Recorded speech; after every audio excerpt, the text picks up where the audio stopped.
เป็นทหารของชาติเรายิ่งใหญ่ป้องกันแผ่นดินนี้ด้วยชีวิตและใจล้านสร้างห่มขาวสิอยู่คู่เฮาไปรวมพลังเอาไว้เพื่อชาติเราเฮืองโรง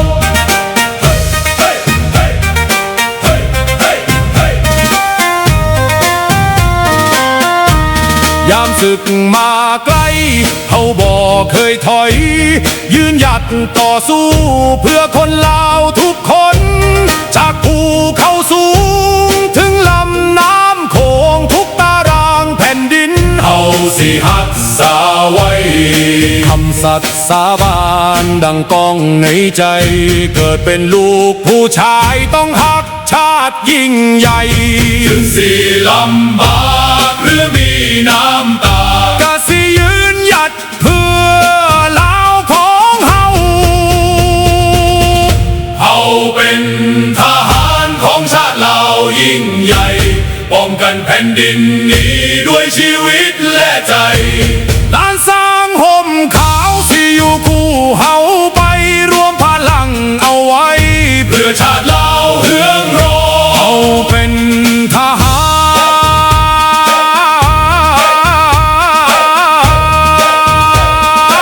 รของชาติเรายิ่งใหญ่ป้องกันแผ่นดินนี้ด้วยชีวิตและใจ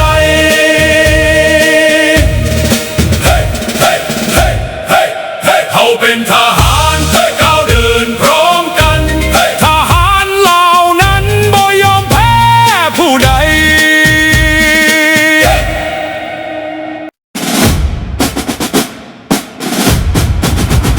ศาสตร์เราตั้งแต่เดินมาขึ้นชื่อลือชาอยู่ในอาเซียน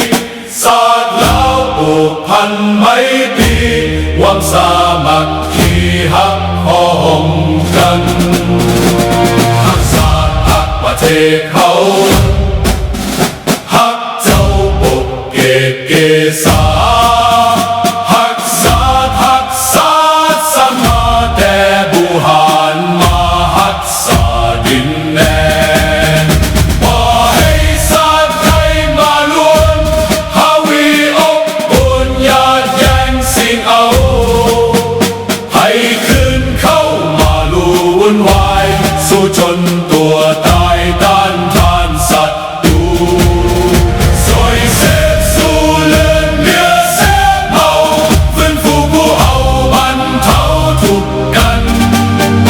หักศาสตร์หักศาสนาแต่บุหารมาหักษาดินแดน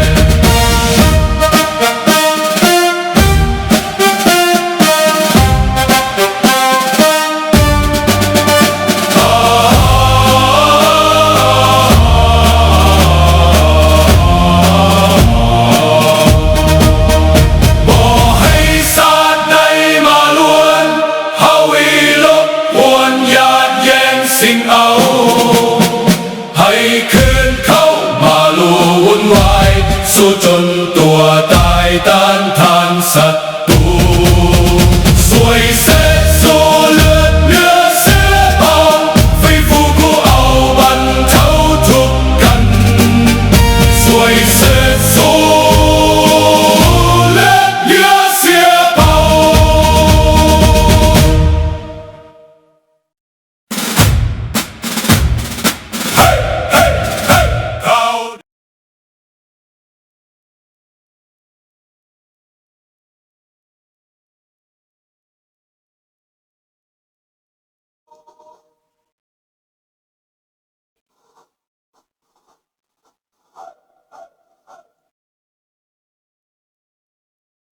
สบายดีพี่น้อง ลูกหลานคนลาวคนไทยอยู่ใส่กันแล้วแต่ที่หักหอมเสรีภาพและประชาธิปไตยทุกท่านยินดีต้อนรับทุกท่านเข้าสู่รายการเสียงประชาชนลาว Voice of the Lao People Welcome to everyone Bienvenue à tous et à tous สวัสดีครับสบายดี Good morning Bonjour พี่น้องมาพบกันแล้วสบายดีบีตองสบายดีสมพรสบายดีดอจิกแล้วก็สบายดีน้องจันทวีแล้วก็ทุกท่านเนาะพี่น้องน้องธนพรเวียงไซแล้วก็สมพรเนาะวัดทุกท่านนั่นแหละพี่น้องที่บริกล่าวสื่อกล่าวนำมื้อนี้มาพบมาพ่อกันอีกตามเคยมื้อนี้อากาศแดดดีมื้อนี้เนาะมื้อวานนี่ก็ออกไปวัดออกไปอนามัยสวนดอกไม้เล็กๆน้อยๆก่อนวานนี้วันเสาร์นี่เอาสิไปเปลี่ยนน้ำสระป่าให้มันงามเพื่อเตรียมใส่บุญพระเวทเนาะเตรียมใส่บุญต่างๆงานเฟสติวัลบุญพระเวทเตรียมปลูกดอกไม้ไว้พี่น้องไปทำบุญแล้วก็จะหาดอกไม้ไปปลูกให้มันงามในวัดเนาะอันนี้เฮ็ดบุญไปเฮ็ดบุญอยู่วัดพี่น้องมื้อนี้ประเด็นของเฮาจะเป็นลัทธิอุบาทคอมมิวนิสต์ลาวแดง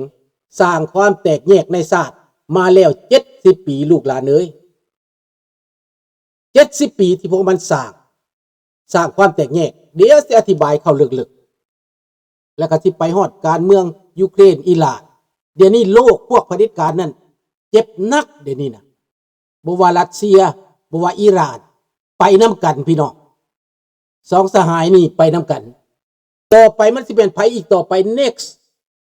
ข้าพเจ้าคิดว่าคิวบานะ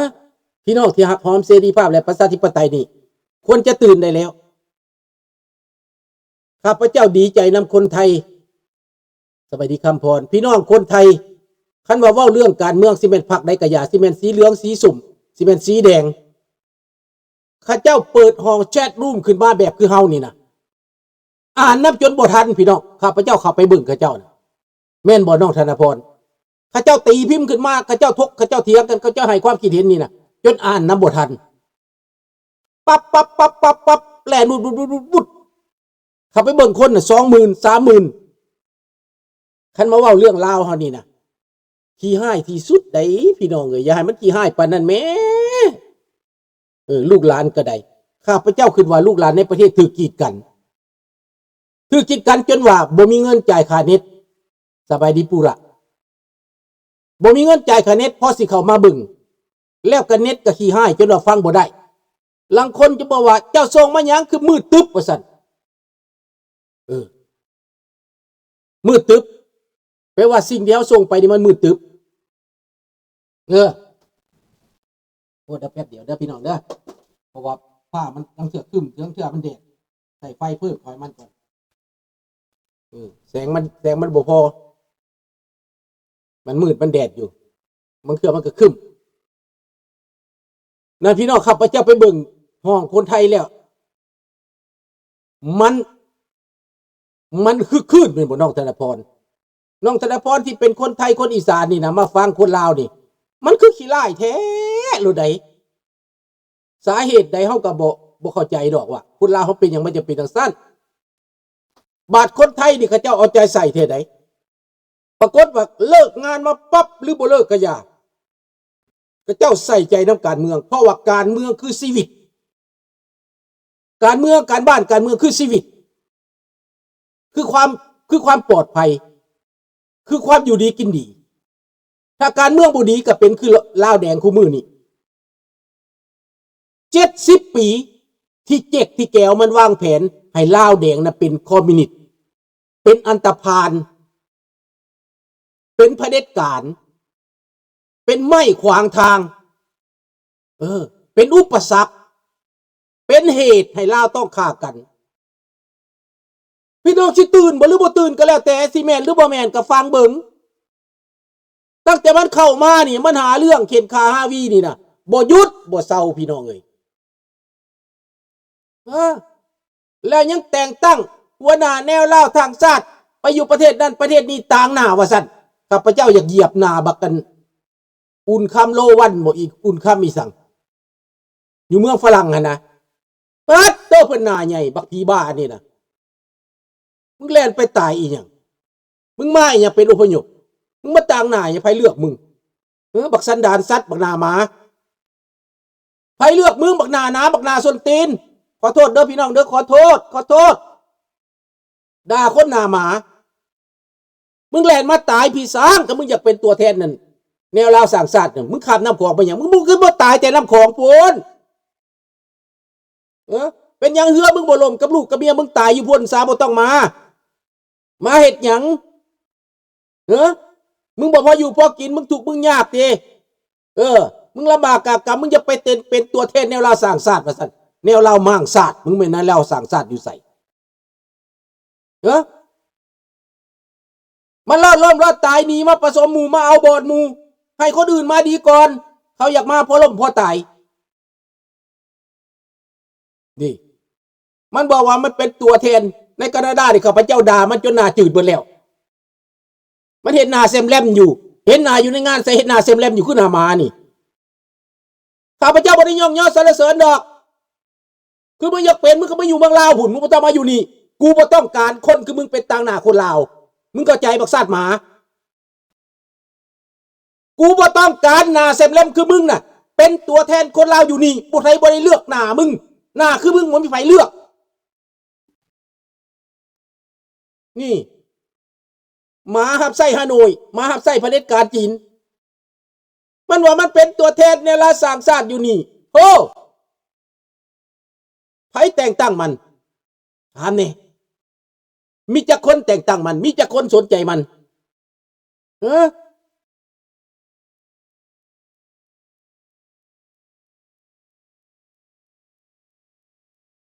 สบายดีพระพายเด้อ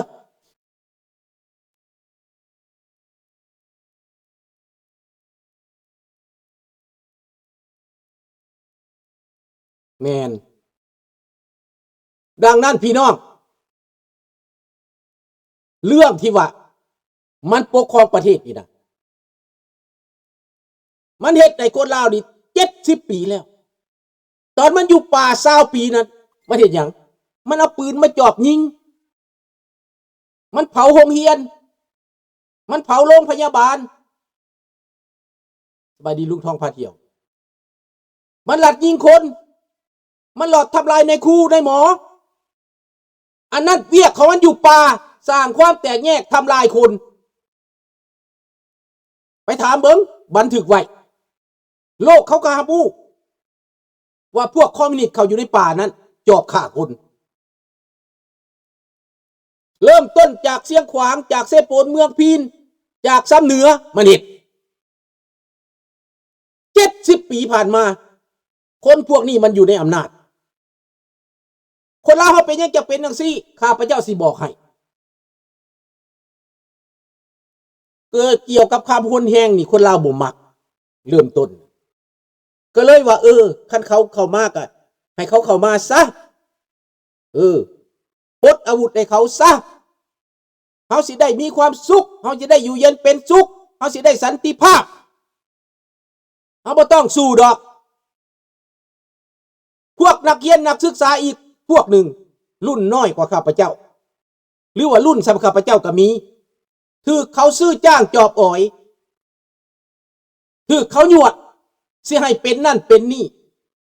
เป็นนักศึกษาประธานนักศึกษากับหัวหน้ามันก็เป็นไผบักแสนคำวงวรลาพวกหัวหน้าประท้วงสวรรณเขตกันเลยบักเวทคำวงวรลา